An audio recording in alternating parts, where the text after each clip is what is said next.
so now, based on the Bible, because a lot of people think that it's outdated. No, it's not. It's actually uh, very, very relevant for today. So now, if you read the Bible, you're going to find that because we are talking about the Garden of Eden. So you're going to find that after the snake, which was sexually compatible with Eve, when the snake slept with Eve, God now left it. And it's symbolic because God is the virtues. You can't see God, but God is the virtues. You can't see them on a marriage. Adam and Eve couldn't see. It looked like God had gone away somewhere far, but God was still there because it was the virtues. But we can see that Eve was the problem in the fact that many women seem not to be able to see God on a man as virtues, especially on a husband. And then this is where the snake comes in. But we are going to now move a bit forward.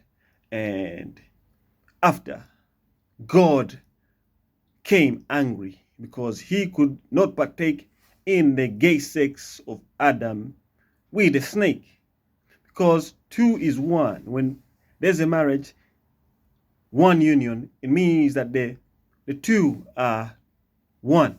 So if a snake sleeps with the husband, it slept with the wife. And if the snake sleeps with the wife, it slept with the husband.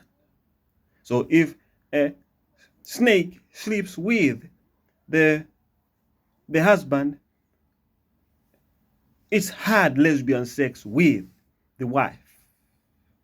And this is why you are going to find that when a marriage bed is defiled like this, many times the husband, if not careful, through the wife, becomes gay because the spirit transfers. He becomes corrupted.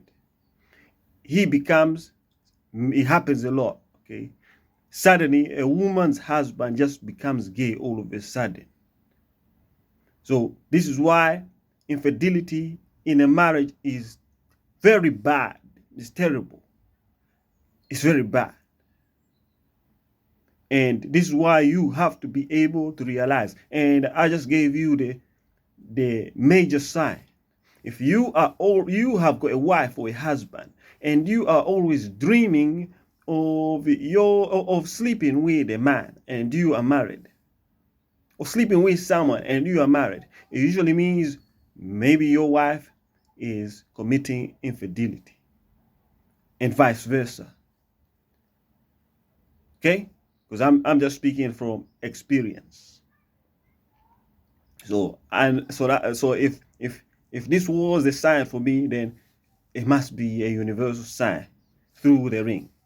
So now you see, Adam and Eve had children, and the snake, the man, moved by the belly, which means is the last. Okay? Adam had the virtues. Love is knowledge and wisdom, which translates to virtues, and God as well.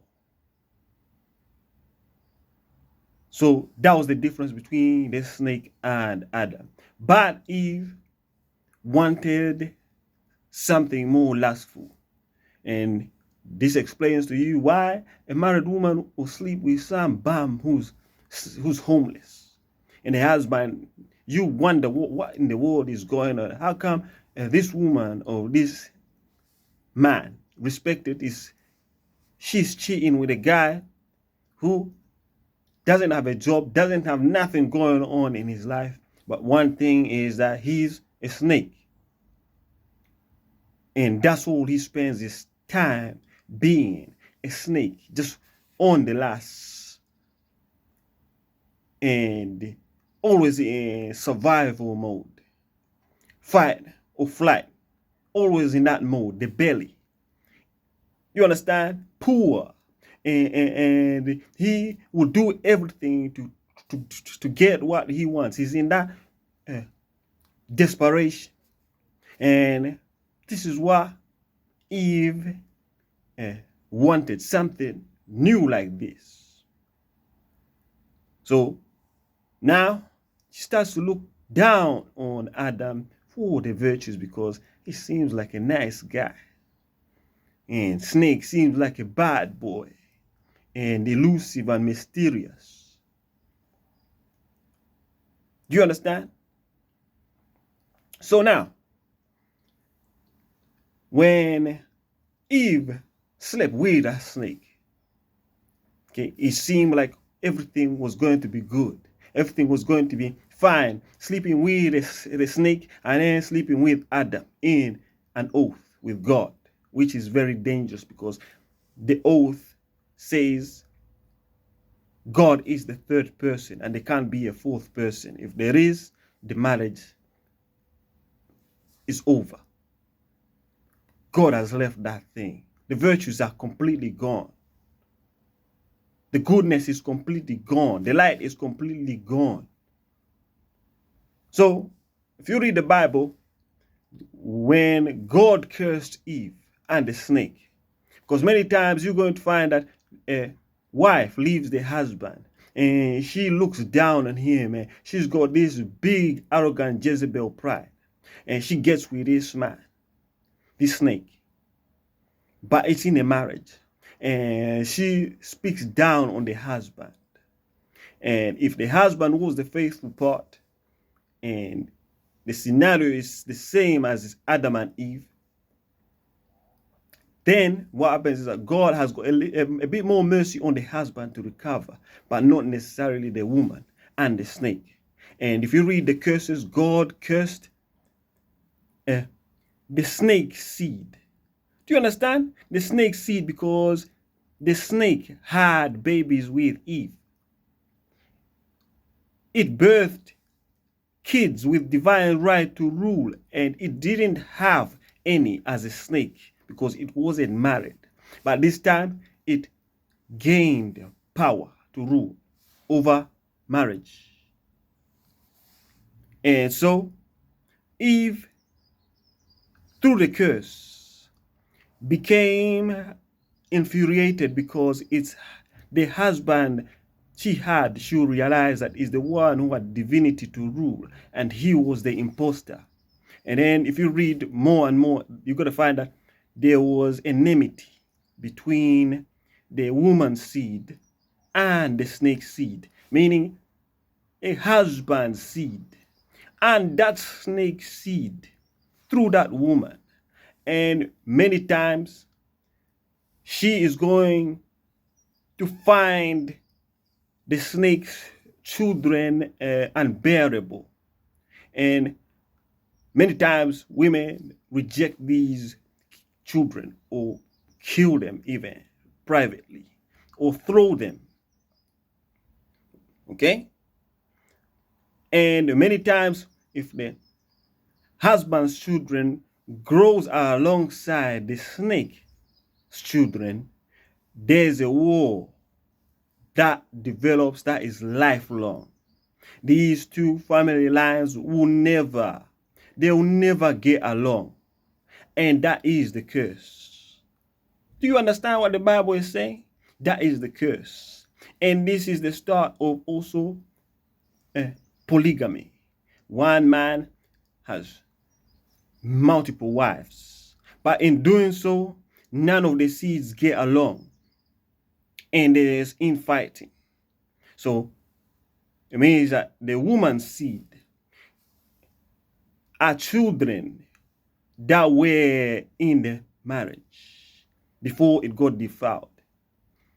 The snake seed are the bad children. These will always be wicked.